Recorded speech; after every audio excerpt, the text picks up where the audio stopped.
I always believed love was measured in sacrifices.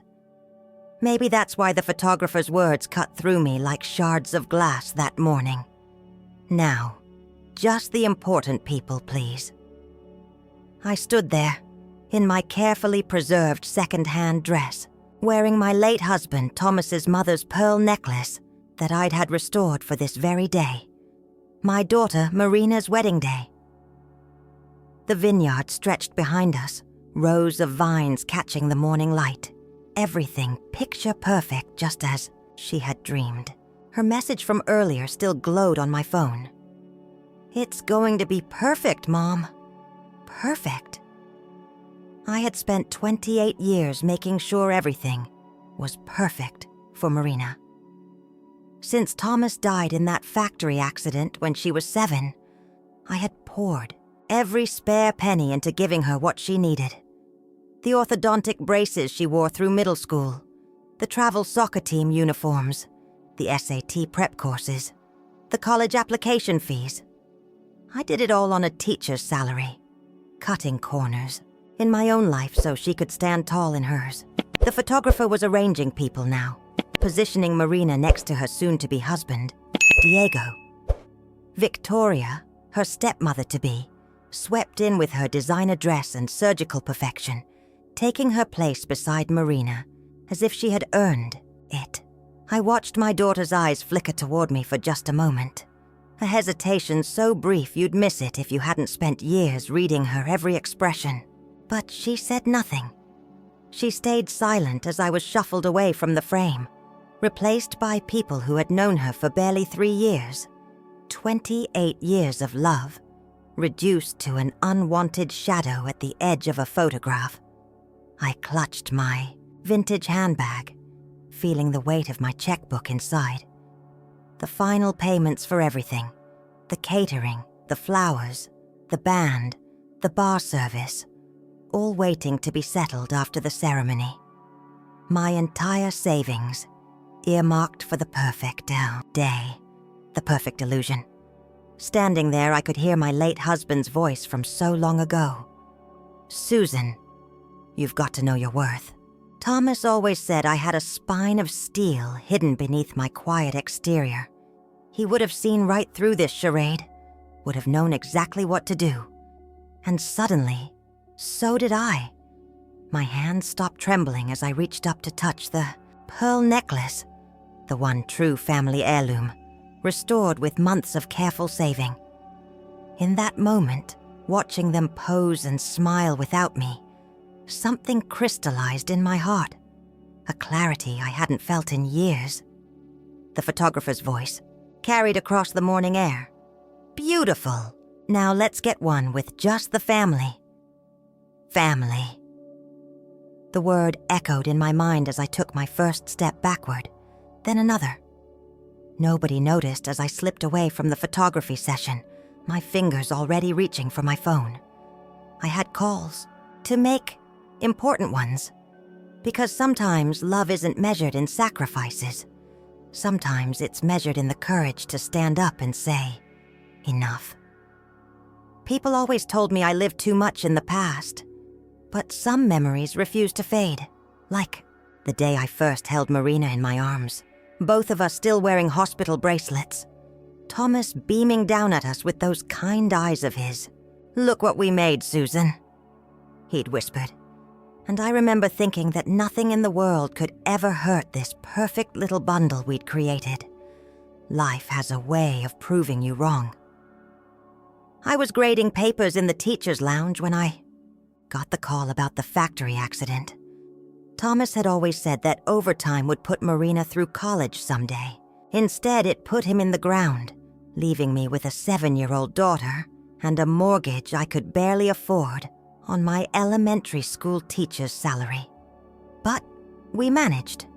I learned to cut corners without letting Marina feel the pinch. I became an expert at finding deals, at making things stretch, at turning down invitations to staff dinners with an easy smile, and maybe next time. My colleagues probably thought I was antisocial, but every dollar I saved went into what I called Marina's Future Fund. I still remember the day she made the travel soccer team. The look on her face when she ran out of tryouts, ponytail swinging, eyes bright with triumph. Then the way her expression fell when she saw the price of the uniform and travel fees. But I had been preparing for moments like this, squirreling away extra tutoring money, selling my jewelry piece by piece. Except for Thomas's mother's pearls. Those I kept safe in their velvet box, promising myself they would be Marina's someday. "Mom, you don't have to," she'd said when I handed her the check for soccer. Even at 12, she was starting to understand the cost of things. But I wanted her to have what the other kids had, what I never did growing up. I wanted her to focus on being great, not on being grateful. The pearls became a symbol of sorts. On quiet evenings, I would take them out, examining each lustrous bead and thinking about the day I would pass them on. They needed restoration. The clasp was wearing thin, the string growing weak. But I knew they would be perfect for Marina's wedding day. Just like everything else had to be perfect. Looking back now, I wonder if that was my mistake. In trying to shield her from hardship, did I somehow teach her that love means endless giving? Did I raise a daughter who learned to take without seeing the cost? Standing here at her wedding, watching her smile for photos with her new family, I can't help but wonder, in all those years of sacrifice, did I forget to teach her the value of loyalty? The string of memories breaks as my phone buzzes. Another message from Marina. "Where are you? The photographer wants to start the ceremony shots." My fingers hover over the keypad, but I don't reply. Instead, I pull out my contacts list and start scrolling through the vendors' numbers. It's time for a different kind of lesson. One about consequences, about respect, about the true cost of taking someone for granted. The changes began subtly, like most transformations do. It started 6 months ago, when Marina met Diego's family at their Newport summer home. She came back different, speaking more softly, laughing less freely, checking her phone constantly for messages from Victoria, her soon-to-be stepmother-in-law. "Mom, Victoria thinks the bridal shower should be at the country club," Marina had said one evening, stirring her coffee without meeting my eyes. I had already started planning the shower, enlisting help from my fellow teachers to transform our backyard into a garden paradise. We'd been collecting fairy lights for months. "Honey, we already put down the deposit for the rentals," I reminded her. "Remember how excited you were about the garden theme? Victoria says outdoor parties are unpredictable." Marina's voice had taken on that new tone, the one that made her sound like a stranger. "She's offered to host it at the club. She says it's more appropriate." Appropriate. That word became Marina's new compass. Suddenly, the wedding plans we'd made together over years of dreaming weren't good enough. The local florist I'd befriended, who had agreed to do Marina's flowers at cost, was replaced by Victoria's preferred vendor. The vintage dress I'd preserved was deemed quaint, a polite euphemism for cheap. I watched my daughter transform from the girl who once proudly wore second-hand soccer cleats into someone who winced at the mention of budget alternatives. Each change felt like a small betrayal, but I told myself this was normal. Every mother must learn to let go. Then came the dinner party at Victoria's house last week. I'd worn my best dress, the one I kept for parent-teacher conferences, and brought my signature apple pie, made from Thomas's mother's recipe. Victoria had taken one look at the pie and smiled that perfect plastic smile of hers. "Oh, how homey," she'd said, directing the housekeeper to take it to the kitchen. It never appeared on the dessert table. Throughout dinner, I watched Marina navigate between two worlds. She laughed at Victoria's jokes about public schools, forgetting or choosing to forget that teaching was my life's work. When Victoria suggested that some people shouldn't try to compete with professional event planners, Marina stared at her water glass, silent. But the real moment, the one that should have prepared me for today, came during the discussion about family photos. Victoria was showing Marina their photographer's portfolio, full of perfectly staged wedding parties. "We'll need to be strategic about the groupings," Victoria had said, flipping through the glossy pages. "The photos are forever, darling. We want them to reflect your new status. My new status." The words echo in my head now as I dial the first number on my list, the catering company. My hands are steady as I explain that I'm withdrawing authorization for payment. The manager starts to protest, but I cut him off politely, firmly. Years of handling parent-teacher conferences have taught me how to be gentle, yet immovable. "I understand this is unconventional," I tell him. "But so is erasing a mother from her daughter's wedding photos." As I hang up, 3 more messages from Marina light up my phone. I silence it and move on to the next number, the florist, then the band, the bar service. One by one, I dismantle the perfect day I spent years saving for. Some might call it revenge, but they'd be wrong. This isn't about revenge, it's about recognition, about teaching one final lesson about value, about respect, about the true meaning of family. Sometimes the most important lessons are the ones that hurt to teach. My old Honda Civic sat in the Vineyards auxiliary parking lot, away from the gleaming luxury cars that filled the main area. As I walked toward it, my phone buzzed continuously. The wedding planner now, her name flashing urgently on the screen. I let it ring. After 28 years of always being available, always answering, always fixing things, the silence felt like freedom. The first signs of disruption rippled through the wedding venue behind me. Through my rearview mirror, I watched the catering staff begin to pack up their stations, efficiently and quietly. Just as instructed, the florist's team appeared at the tent's entrance, carefully dismantling centerpieces. The band stopped mid-song, the silence that followed more eloquent than any explanation. I reached up and unclasped the pearl necklace, holding it in my palm for a moment before placing it in its velvet box. The pearls had witnessed everything. My marriage to Thomas, his funeral, Marina's childhood achievements. And now, this moment of reckoning. They deserved better than to be a prop in someone else's performance of perfection. My phone lit up again. Marina's face filled the screen.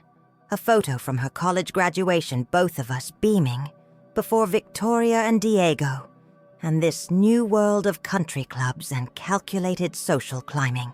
I answered but didn't speak. "Mom?" Her voice cracked with panic. "What's happening? The caterers are leaving, the flowers are gone, and Victoria is having a meltdown. Please tell me you didn't..."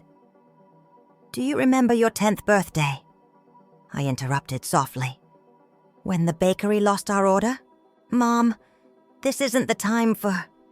I stayed up all night making cupcakes. They weren't professional, but you said they were perfect because we made them together. You understood value then, Marina. You understood that love isn't measured in dollar signs or social status. This is different. You're ruining everything. Her voice rose, taking on Victoria's sharp edges. How could you do this to me? No, sweetheart.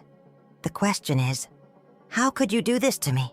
In the background, I could hear Victoria's voice, shrill with indignation. This is absolutely unconscionable. We'll sue her for every penny. I smiled slightly, thinking of the contracts safely stored in my email, each one clearly stating that final payment was contingent upon my authorization. I'd read every word before signing, just as I'd read every permission slip and medical form throughout Marina's childhood. Being thorough was a habit that had served me well. "I've already spoken with Carmen," I told Marina, referring to my closest friend and fellow teacher. "She's waiting for me at home. We'll have coffee, and maybe finally start planning that trip to Maine we've been talking about for years." "Mom." Marina's voice wavered between anger and confusion. "I love you, Marina. I always will. But love without respect isn't love at all.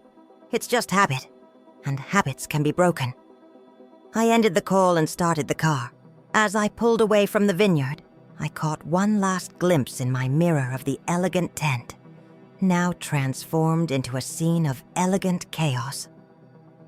Victoria stood at its entrance, her perfect makeup cracking with rage, while Diego's family huddled in confused groups around the half-dismantled tables. Marina stood alone in the middle of it all, still in her wedding dress, looking lost in a way she hadn't since the day we buried her father. Part of me ached to go back, to fix everything as I always had. But sometimes the greatest act of love is walking away, letting the pieces fall where they may. Carmen was waiting on her porch when I pulled into her driveway, 2 steaming mugs of coffee already set on the small table beside her. She'd been my closest friend since we both started teaching at Lincoln Elementary 25 years ago, and she knew me well enough not to ask questions when I called earlier saying I was leaving the wedding. She just said, "I'll put the coffee on." "It's all over social media already," she said, as I settled into the other rocking chair. She handed me her phone, open to the local community page. The headlines jumped out. "High society wedding derailed by mother of the bride." Someone had already posted photos of the chaos, the empty buffet tables, the disappeared flower arrangements, the confused guests. "They're calling me the wedding killer," I said, surprised to find myself laughing. It was a rough sound, somewhere between amusement and relief. "They're calling you a legend," Carmen corrected, scrolling through the comments. "Listen to this." Finally, someone stood up to the Victoria de la Fuentes of the world. "And here's another. I wish I'd had this courage when my daughter's in-laws pushed me out of her wedding." My phone buzzed again. Victoria's lawyer this time. I declined the call without hesitation. The threatening texts had started rolling in during my drive. Here, demands for compensation, threats of lawsuits, accusations of emotional distress. Each one bounced off me like rain off a window. "You know what the funny thing is?" I took a sip of coffee, letting its warmth spread through me. "I kept every receipt, every contract, every email." Victoria insisted on handling everything through her people. But I made sure my name was on every agreement as the responsible party. 28 years of teaching taught me to always keep good records. Carmen reached over and squeezed my hand. "What are you going to do now?" I looked out at her garden, where late afternoon sunlight painted the flowers in shades of gold. For the first time in years, I felt the weight of possibility instead of obligation. I think... I paused, the idea taking shape as I spoke it. "I think I'm going to start writing. Remember that journal I kept after Thomas died? The one that helped me process everything?" Carmen nodded. She'd been the one who suggested I start journaling in the first place. There are so many women out there like me, mothers who give and give until they disappear. Maybe they need to hear this story. Maybe they need to know it's okay to stand up, to be seen. My phone lit up again. A text from Diego this time. Unlike the others, I opened this one. "Mrs. Gonzalez, I want you to know I understand why you did it. The pearls are safe. When you're ready, I'll make sure they get back to you. Some things shouldn't be lost in the chaos." I showed Carmen the message. "At least someone gets it." "And Marina?" Carmen asked gently. I touched the empty space at my neck where the pearls usually sat. She'll either understand someday or she won't. But for the first time since Thomas died, I'm not responsible for managing her feelings. I'm just responsible for my own. The sun was setting now, painting the sky in shades of pink and orange. Carmen's wind chimes tinkled softly in the evening breeze, and somewhere in the distance, a dog barked. Normal sounds. Life going on sounds. "You know what I really want to do?" I said, surprising myself with the sudden certainty in my voice.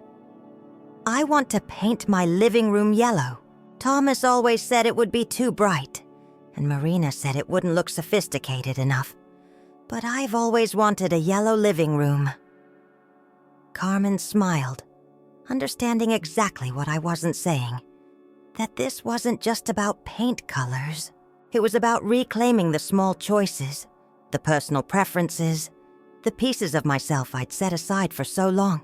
"I have some paint samples in the garage," she said, standing up. "Want to look at them?" I nodded, feeling something unfamiliar bloom in my chest.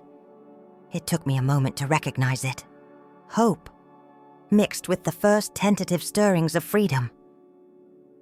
I wasn't prepared for Monday morning, after spending Sunday painting my living room a vibrant marigold yellow. Carmen was right. It did brighten everything. I walked into Lincoln Elementary to find my inbox flooded with emails from unfamiliar addresses. A lifestyle blog had picked up the story of the wedding rebellion, as they called it, and somehow found my work contact information. "You're trending," said Rachel, our school's young art teacher, peering over my shoulder during morning break. "There's a hashtag and everything. Wedding Mom Revolution." I nearly choked on my coffee when she showed me her phone. The story had exploded overnight, with women sharing their own experiences of being sidelined at their children's weddings, pushed out of family photos, or made to feel invisible during milestone moments. But it was the email from Catherine Chen at Modern Family Matters magazine that made me pause. She wanted to interview me for a feature article titled "The Mothers Who Disappear." Her message was different from the others, more thoughtful, less sensational. "Your story has touched a nerve, Mrs. Gonzalez. It's not just about a wedding gone wrong. It's about the silent epidemic of maternal erasure. Would you be willing to share your perspective?" Before I could decide how to respond, the school secretary appeared at my classroom door. "Susan, there's someone from De La Fuente Legal in the front office." I straightened my cardigan, the one Thomas had given me for our last Christmas together. "Send them in, Martha. And would you mind calling Carmen to classroom 4B? The lawyer was young, expensive-looking, and clearly uncomfortable in our cheerful elementary school setting. He stood awkwardly among the fourth-grade science projects and motivational posters, clutching his leather briefcase like a shield. "Mrs. Gonzalez, I represent the De La Fuente family. We're prepared to be reasonable about this incident if you'll sign a non-disclosure agreement and issue a public apology. Additionally, we'll need full compensation for all vendors, plus damages for emotional distress."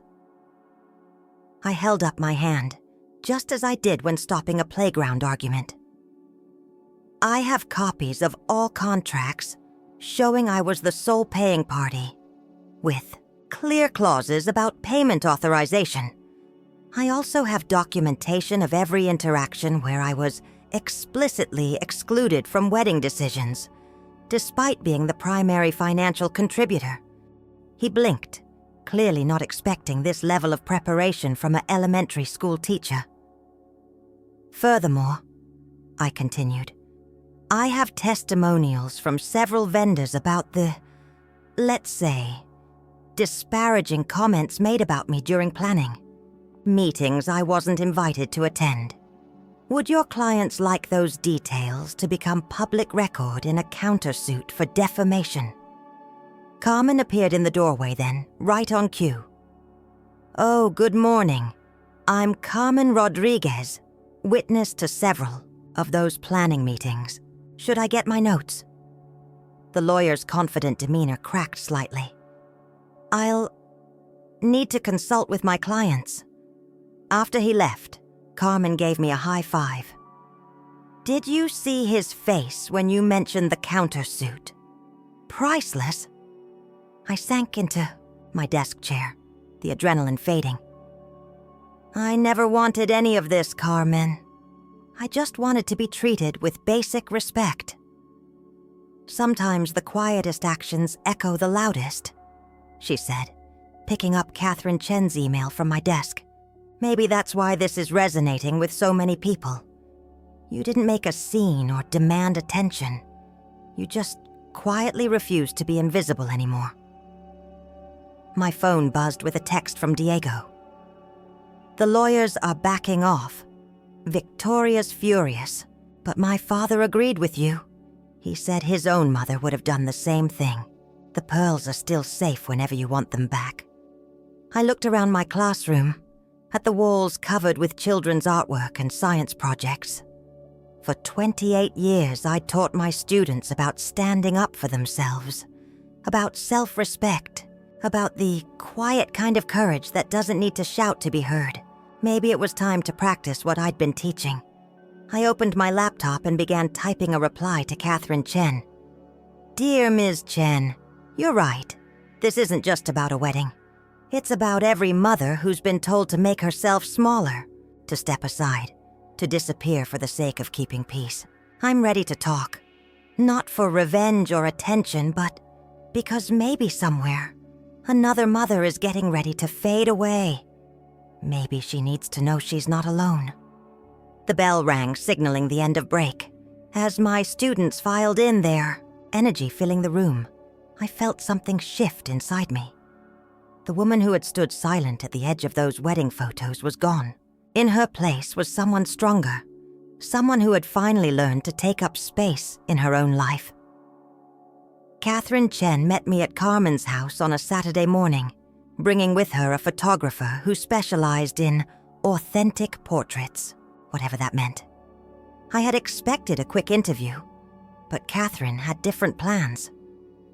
"Tell me about the box," she said, pointing to the wooden chest I'd brought at her request.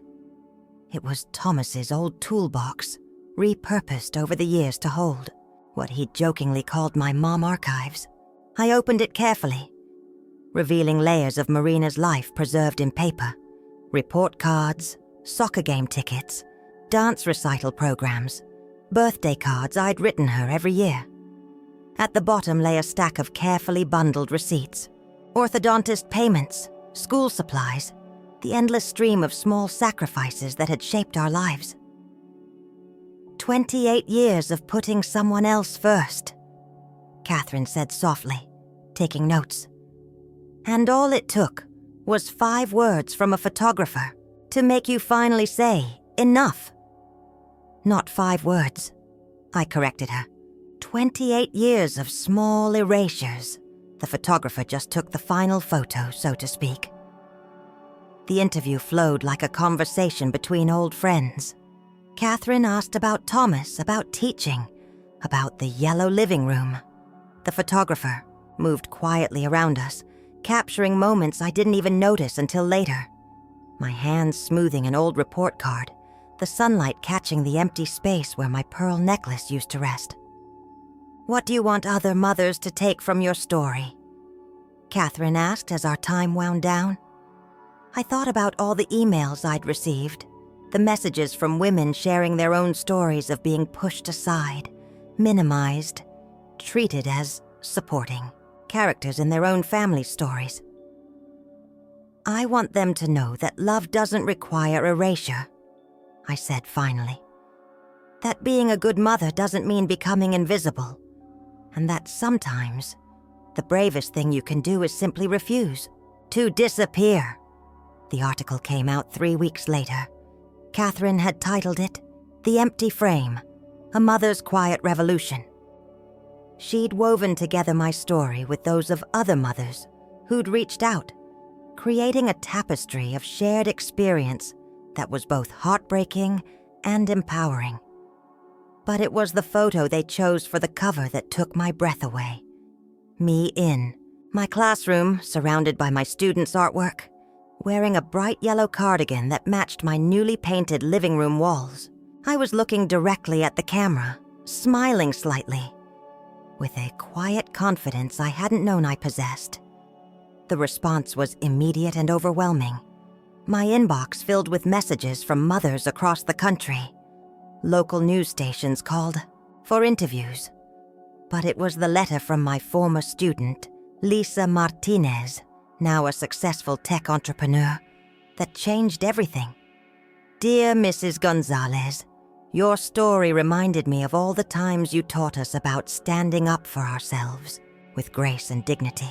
I'm starting a foundation to support mothers who've been financially or emotionally sidelined by their families.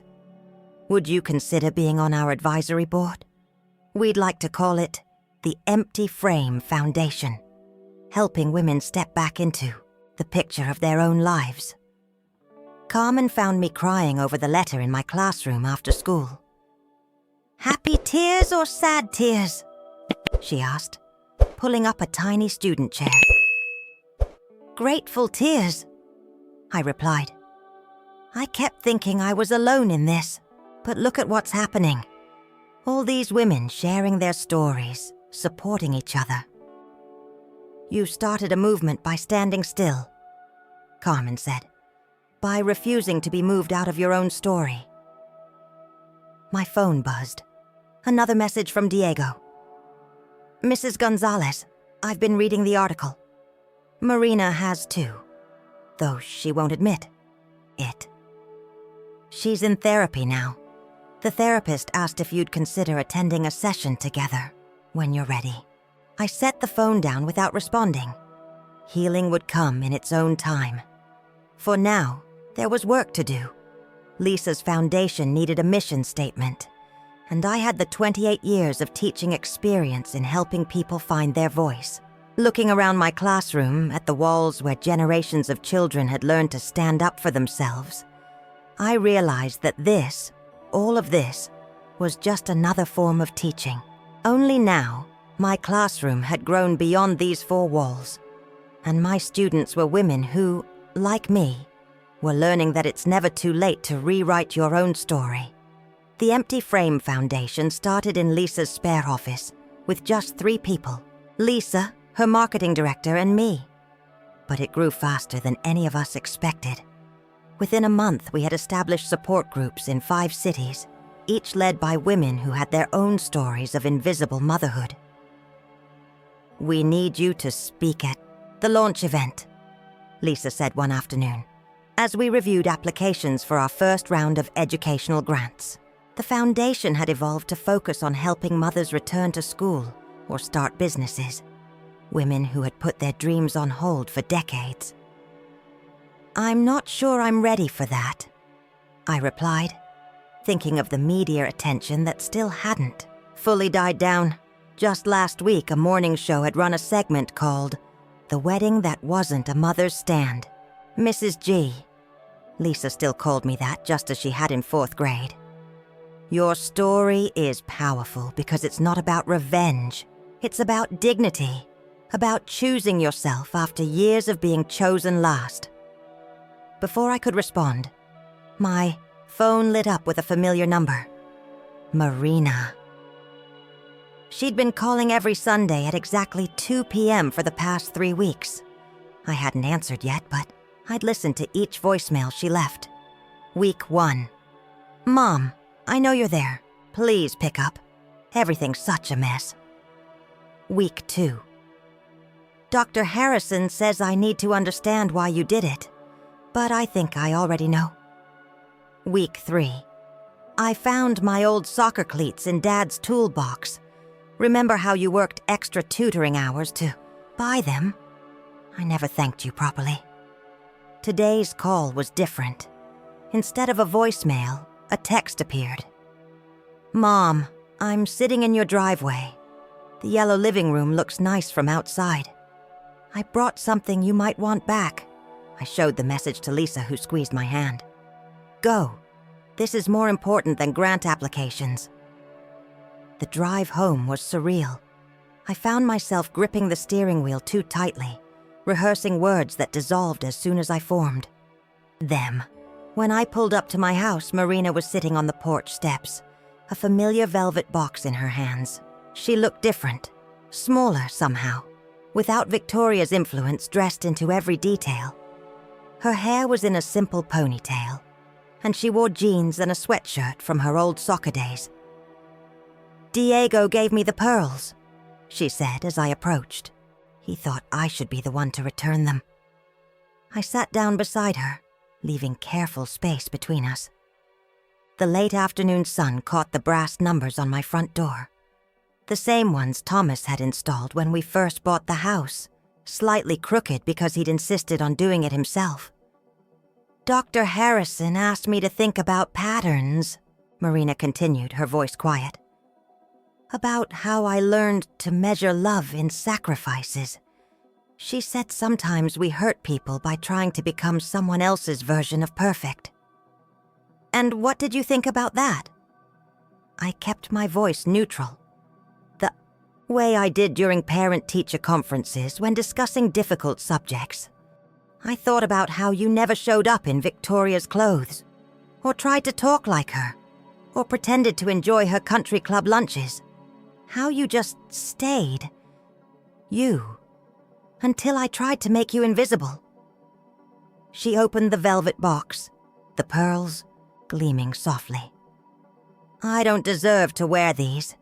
They represent something I forgot how to be. Someone who knows the real value of things. Marina," I said carefully. "The pearls were never about deserving. They were about legacy. About the connection between generations of women in our family. About remembering where we came from." "Where we came from," she repeated softly. "A factory worker who died loving his family, and a teacher who never stopped believing in the power of quiet strength." She paused, wiping her eyes. "I forgot all that, didn't I? Somewhere between Victoria's lessons on social climbing and Diego's family's expectations, I forgot who I was." I looked at my yellow living room through the window, at the life I was finally allowing myself to live in full color. "We can both learn to remember," I said. "But this time, we need to do it as equals. Not as a mother who only gives, and a daughter who only takes." Marina nodded, standing up slowly. "Dr. Harrison has an opening on Thursday at 4.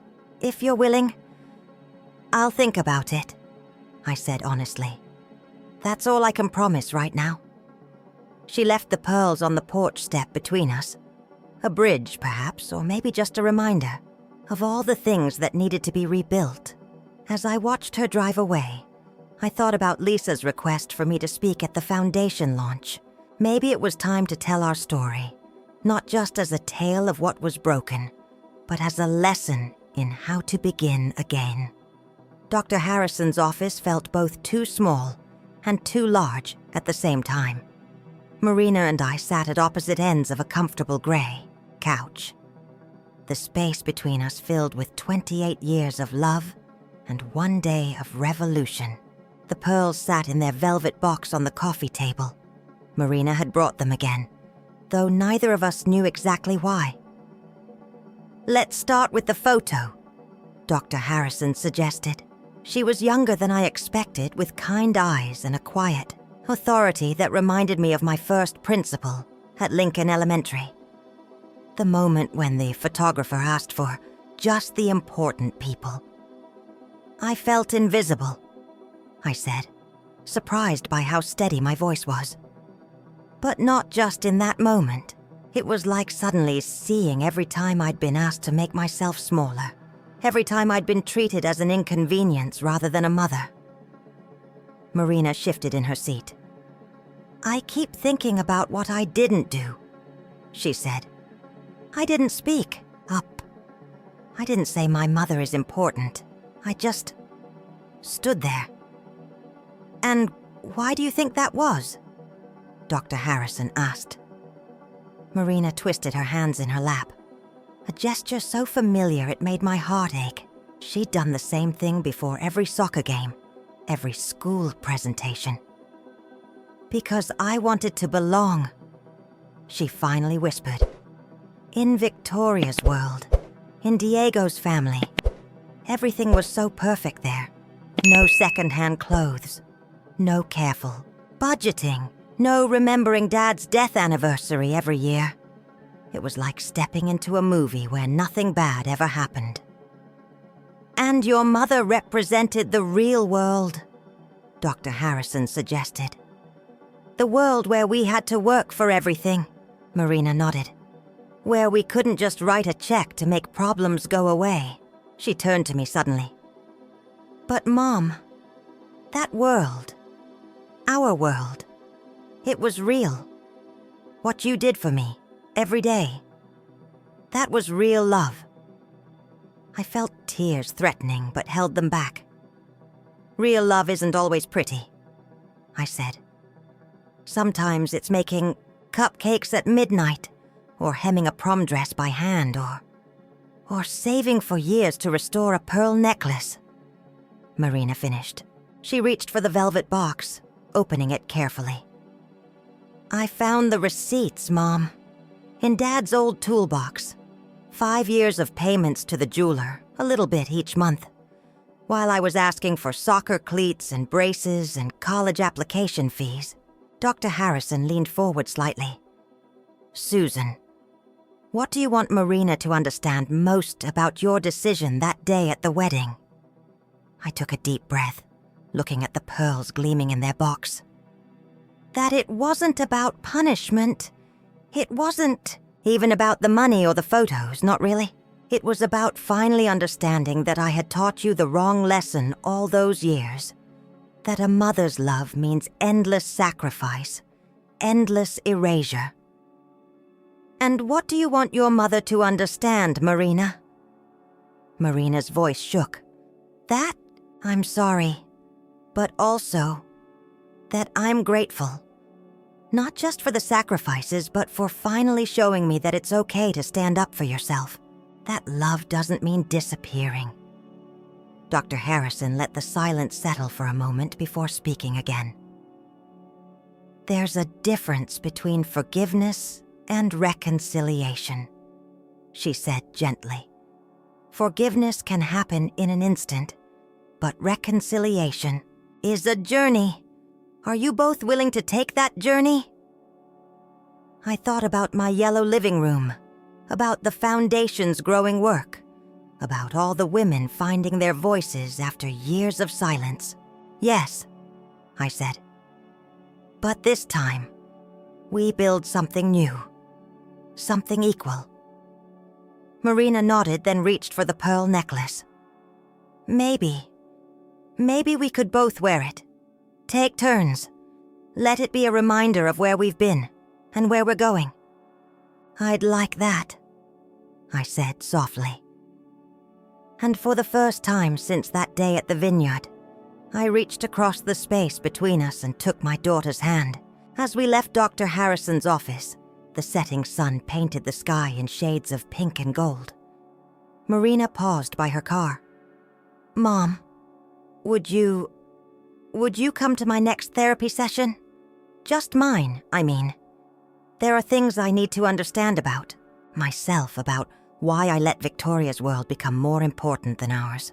I looked at my daughter, really looked at her, and saw not just the woman who had stood silent at the wedding, but also the little girl who used to wear second-hand cleats with pride, who understood the value of things earned through sacrifice and love.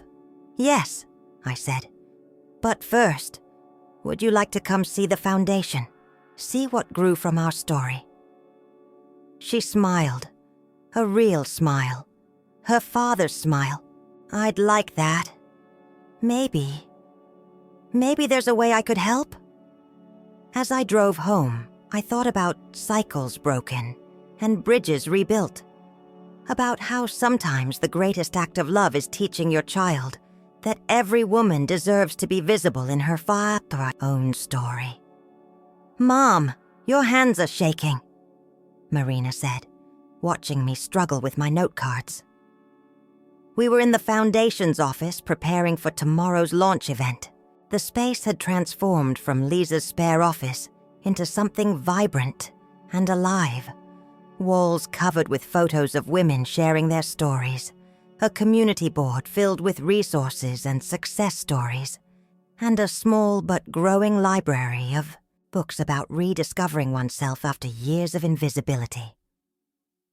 "I'm not used to speaking to large crowds," I admitted. "Give me a classroom of 4th graders any day." Marina took the cards from my trembling hands and began reading them aloud.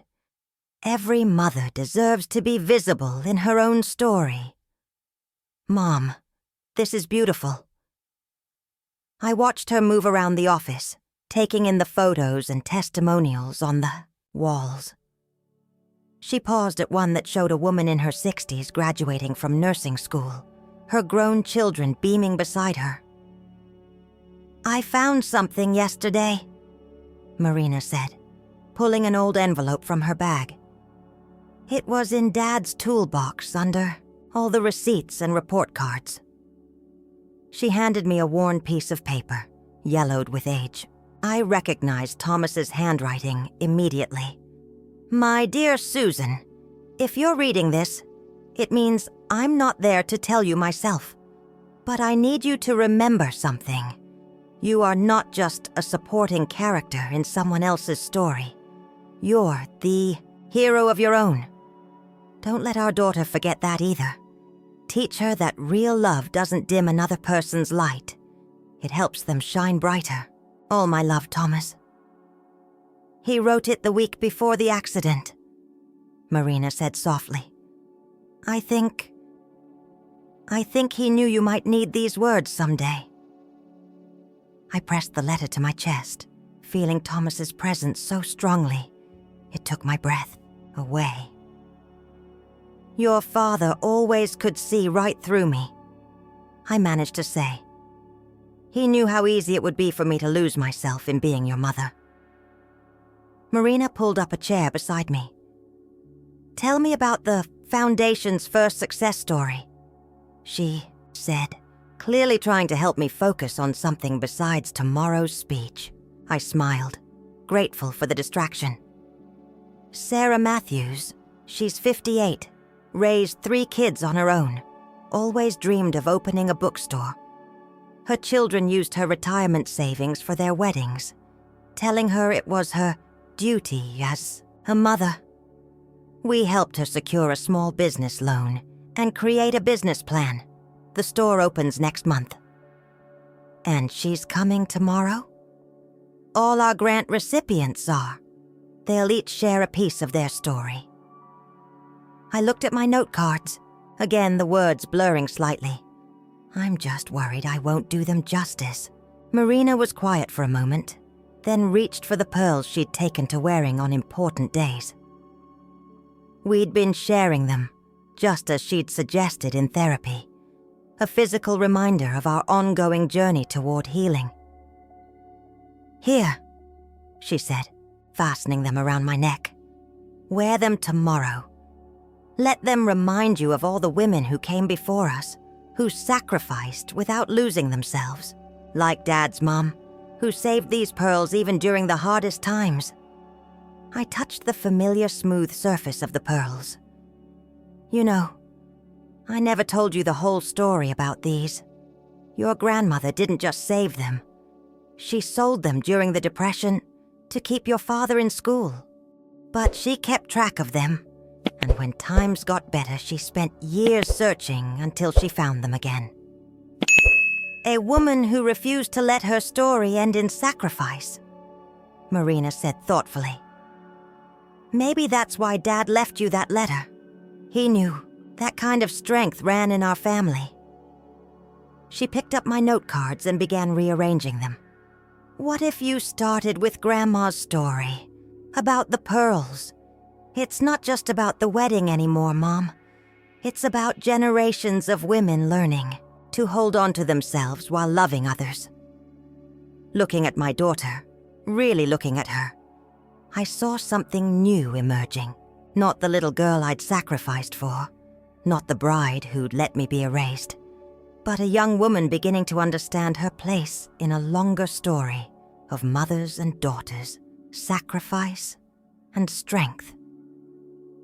"Will you help me practice?" I asked, picking up the revised notes. "Of course," she smiled.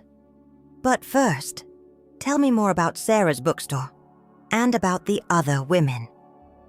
I want to understand everything that grew from that day at the vineyard. As we worked into the evening, sharing stories and refining words, I felt Thomas's presence in the room, in his letter, in our daughter's growing wisdom. Tomorrow I would stand before hundreds of women and share our story. But tonight, in this quiet office, another kind of healing was taking place. The kind that happens when a mother and daughter finally see each other as whole people, each worthy of taking up space in the world. The auditorium at the community center was packed. Women of all ages filled the seats, many clutching copies of Catherine's article, others holding phones ready to record. In the front row, Carmen sat beside Sarah Matthews, both wearing empty frame foundation pins. Marina stood at the back, giving me a thumbs up as Lisa stepped up to the podium. "A few months ago," Lisa began, "my 4th grade teacher taught me one final lesson. She showed me that sometimes the quietest acts of courage can create the loudest echoes. Please welcome Susan Gonzalez." My heels clicked against the wooden stage as I approached the podium. The pearls felt warm against my neck, carrying the weight of 3 generations of women's stories. I looked down at my note cards, then set them aside. Some stories need to come straight from the heart. "These pearls have a story," I began, touching them gently. "My mother-in-law sold them during the Great Depression to keep her son, my late husband, in school.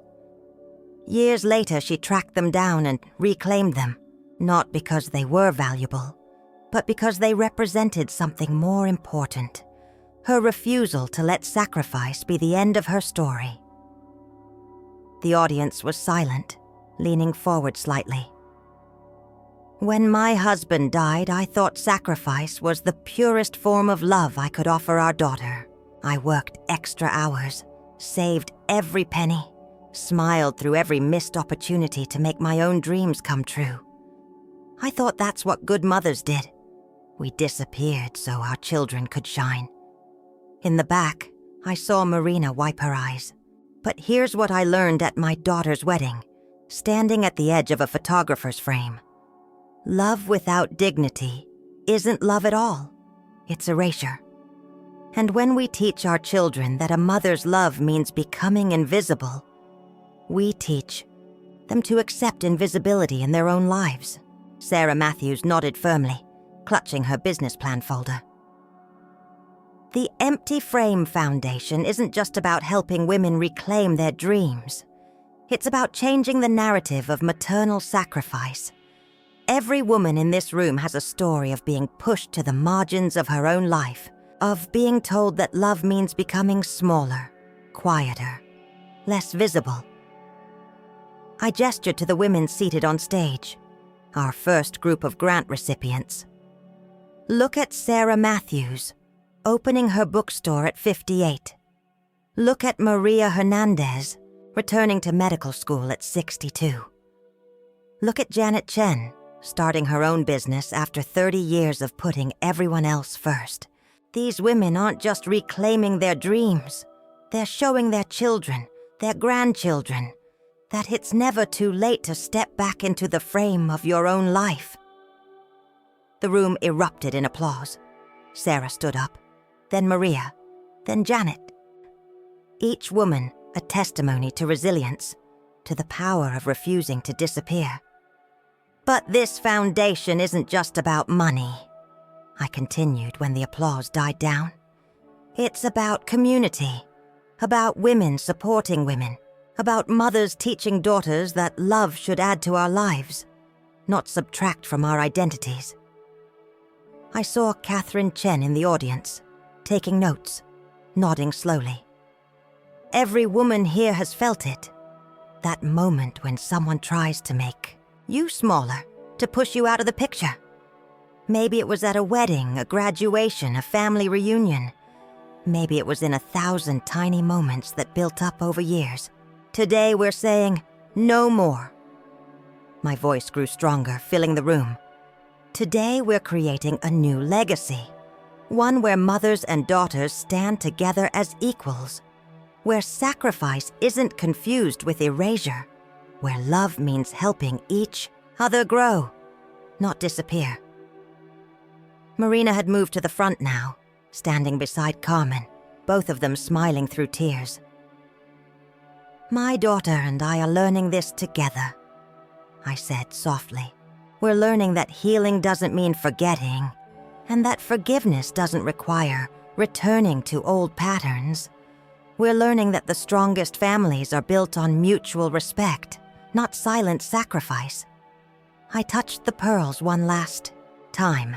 So to every woman who's ever been told to make herself smaller, to step aside, to fade into the background, welcome home. Welcome to a community that sees you, hears you, and celebrates you. Welcome to your own story. The standing ovation that followed felt like a wave of healing washing through the room. Women were hugging, crying, exchanging contact information. Sarah Matthews rushed the stage to show me the mock-up of her bookstore sign. Marina made her way forward, carrying something in her hands. Dad's toolbox, filled with decades of careful records. For the Foundation's archive, she said as she reached me. So other daughters can learn what I took too long to understand. As we embraced, I caught sight of our reflection in the auditorium's window. Mother and daughter, both wearing pieces of our history. Both standing firmly in our own light. No more disappearing. No more empty frames. The week after the launch event felt like living in a whirlwind. Sarah Matthews' bookstore became our unofficial headquarters. Its back room transformed into a space where women gathered to share stories and support each other. She'd named it New Chapter Books and Cafe, with a subtle subtitle that made me smile every time I saw it. Because it's never too late to rewrite your story. Mrs. Gonzalez? A hesitant voice caught my attention one afternoon as I was helping Sarah organize a shelf of memoirs. I turned to find a familiar face. Victoria's daughter from her first marriage, Rebecca. She stood awkwardly among the stacks, clutching a copy of Catherine's article. I read about what happened, she said softly. And I think I understand. Mom did the same thing to my dad's family at her wedding to Diego's father. It's like she collects people, polishes them until they shine the way she wants, and then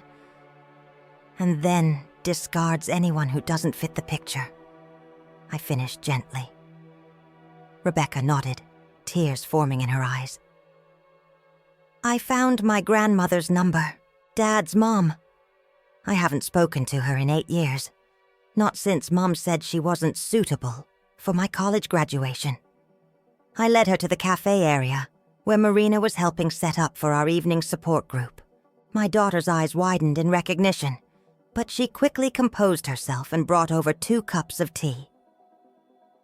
Would you like to stay for the group meeting? I asked Rebecca. We're discussing family reconciliation tonight. Not everyone's story ends in reunion, but everyone's story deserves to be heard. She wiped her eyes. I'd like that. And maybe afterward you could help me draft an email to my grandmother. Marina pulled up a chair. I could help with that, she offered. I'm learning a lot about rebuilding bridges these days. The evening group was our largest yet. Women perched on borrowed chairs and cushions, forming a circle that barely fit in the bookstore's event space. Sarah had to keep bringing out more tissues as stories poured forth. stories of erasure, of rediscovery, of careful steps toward healing. Rebecca shared her story, voice growing stronger with each word. Marina spoke too for the first time, about the seductive pull of Victoria's world and the costly price of admission. "It was like being wrapped in cotton candy," she said.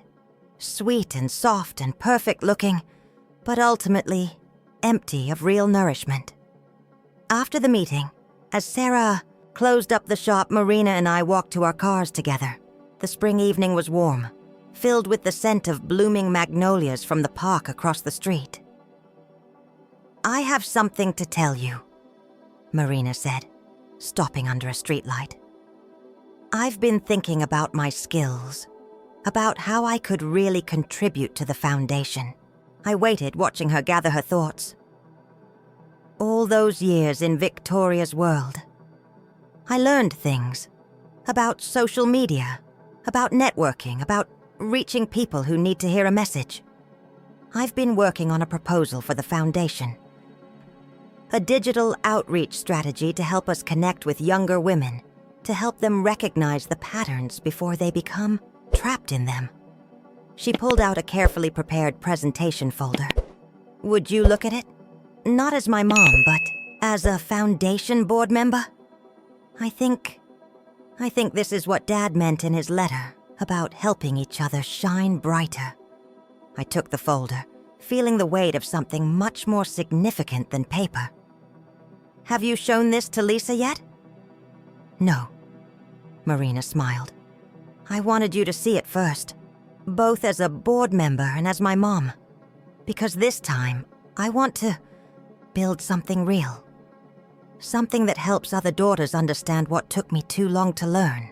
As we stood there under the streetlight, I thought about the past few months, about empty frames filled with new possibilities, about daughters and mothers finding their way back to each other, about the power of women standing together in their own light. "We're having a board meeting tomorrow morning," I said. "Why don't you come present this yourself? Sarah's making her famous cinnamon rolls." Marina's face lit up with real joy, not the polished, perfect happiness she'd worn in Victoria's world, but something authentic and warm. "I'd like that. But Mom, can we have breakfast first? Just us? There's this little diner I found. Reminds me of where we used to go after my soccer games." "The one on Oak Street?" I asked, remembering sticky vinyl booths and the best chocolate chip pancakes in town. "Yeah," she laughed. "Not exactly Victoria's style." "No," I agreed, pulling her into a hug. "Better. It's ours." Marina's digital outreach strategy transformed the foundation's reach overnight. What started in Sarah's bookstore soon spread across the country, with women sharing their stories through the hashtag #RAR stepping back into frame. Each post was a tiny revolution, a moment of visibility reclaimed. The morning shows came calling. Again, but this time they wanted more than just the wedding story. Good Morning America invited me to discuss the invisible mother phenomenon alongside Catherine Chen, who had turned her article into a book proposal. Marina handled the media, requests with practiced ease, ensuring that every interview focused on the Foundation's mission rather than the scandal that sparked it. "You've started something remarkable," Dr. Harrison said during one of our monthly check-ins. We'd continued the sessions, not because we were broken, but because we were building something new. "Have you heard from Victoria?" "She sent a cease and desist letter when Rebecca joined the Foundation," I replied. "Lisa's lawyers handled it, but Diego..." I paused, thinking of his latest message. "He's been volunteering at Sarah's bookstore, helping with their business planning. Says it's his way of making amends." The Foundation's work evolved in unexpected ways. Sarah's bookstore became a blueprint, and we started helping other women open similar spaces in their communities. Marina's social media campaign highlighted success stories. A grandmother returning to college, a mother starting her own catering business, a woman in her 50s launching a tech startup. But it was the quiet moments that meant the most. Like finding Marina in my yellow living room one Sunday afternoon, going through Thomas's toolbox with careful hands. "Did you know Dad kept every single one of my drawings?"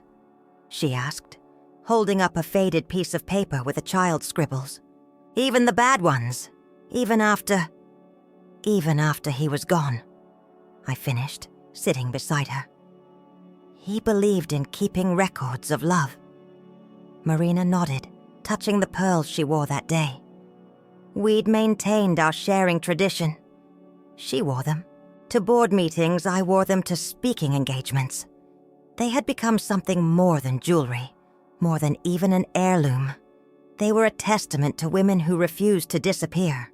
"I found something else," she said, pulling out a small worn notebook. "Dad's budget book. He was saving too, Mom, for your dreams." Inside, in Thomas's careful handwriting, was a list. Susan's someday fund, night classes, that art studio she wants, travel, little notes, month after month of small amounts saved. "He knew," Marina said softly. "He knew you had dreams beyond being my mom." I touched the worn pages, feeling Thomas's love in every careful entry. He understood that real love makes room for everyone's dreams. Marina leaned against my shoulder, just as she used to do when she was small. We're making room now, aren't we? For everyone's dreams?" Through the window, I could see Sarah's bookstore across the park, its windows warm with light despite the late hour. A group of women were gathering for the evening meeting, each carrying their own stories of erasure and emergence. "Yes," I said, holding my daughter close. "We're making room for everyone's dreams, including our own." 1 year after the wedding that wasn't, I stood in front of my classroom for the last time. After 35 years of teaching, I had decided to retire, not to disappear, but to focus fully on the foundation's growing work. My students had decorated the room with yellow flowers, a nod to the living room color that had become a symbol of my own renaissance. Marina helped me pack up decades of teaching materials, each box a chapter of my life before the revolution, as my students had taken to calling it. We found lessons plans from her childhood, photographs of countless class projects, and an old essay she'd written in 4th grade. My hero, my mom. "I got it right back then," she said, holding the faded paper, "before I forgot what real heroism looked like." The foundation had grown beyond anything we'd imagined. Sarah's bookstore model had been replicated in 12 cities, each location serving as both a business and a gathering space for women reclaiming their stories. Marina's digital platform connected thousands of mothers and daughters across the country, sharing resources and support. Victoria had moved to Europe with her latest husband, but Rebecca had flourished in her absence. She ran our Youngest Mothers program, helping women in their 20s and 30s recognize the early signs of erasure. Her grandmother was a regular. At foundation events, her wisdom adding depth to our understanding of generational patterns. Diego still volunteered at Sarah's store, now running financial literacy workshops for women starting their own businesses. He never remarried, but he had found his own path to redemption through helping others rebuild their lives. On my last day of teaching, I wore the pearls. They felt different now, less like a symbol of sacrifice and more like a badge of evolution. As I packed the final box, Carmen appeared in the doorway with Sarah and Lisa, carrying a small cake decorated with yellow flowers. "Ready for your next chapter?" Carmen asked, hugging me tight. Marina arrived just then, carrying a wrapped package. "One last thing before you leave this classroom, Mom." Inside was a framed photograph, not from the wedding, but from last week's foundation anniversary celebration. In it, I stood center stage, surrounded by women of all ages. Marina was beside me, both of us wearing genuine smiles. Sarah, Lisa, Rebecca, Carmen, and dozens of other women filled the frame, each one visible, valuable, vital to the story. No empty frames here, Marina said softly. As we shared the cake, sitting in those 2 small student chairs one last time, I thought about Thomas's letter, about his hope that I would teach our daughter that real love helps others shine brighter. Looking at Marina now, confident, compassionate, committed to helping other women find their light, I knew we had finally learned that lesson together. The sun was setting as we carried the last boxes to my car, painting the sky in shades of pink and gold. My classroom was empty, but my heart was full. Tomorrow there would be more stories to hear, more women to help, more frames to fill with dignity and truth. "Ready to go, Mom?" Marina asked, holding the door open. I touched the pearls one last time and smiled. Ready for everything. I hope you enjoyed today's story. Subscribe to the channel so you don't miss more stories like this. Give it a like and comment below what you thought of the story. See you in the next video.